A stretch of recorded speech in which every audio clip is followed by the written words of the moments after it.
Hello hello नमस्कार नमस्कार सबैजनालाई के छ सञ्चारमा हुनुहुन्छ के गर्दै हुनुहुन्छ। म चाहिँ आज युरोपको साइप्रसमा निकोसिया भन्ने ठाउँमा हो। आज चाहिँ मोबाइलमा रिचार्ज सकियो, त्यही भएर रिचार्ज गराउन भनेर चाहिँ बाटोमा हिँडिरहेको छु। यो यस्तो हुन्छ, सुनसान छ। दिउँसोको कति 5 बजे छ। यस्तो छ।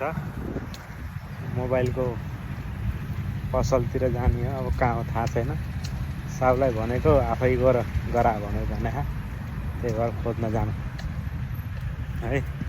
तपाईहरु चाहिँ मेरो भिडियो कहाँबाट हेर्नु भएको छ, अलिकति लाइक कमेन्ट सेयर, अनि पहिलाचोटि मेरो युट्युब च्यानलमा आउनु भएको छ भने सब्स्क्राइब गरिदिनु होला है। यो चाहिँ बाटो सिङ्गलमा अब म चाहिँ सिधै जाने होला। By by.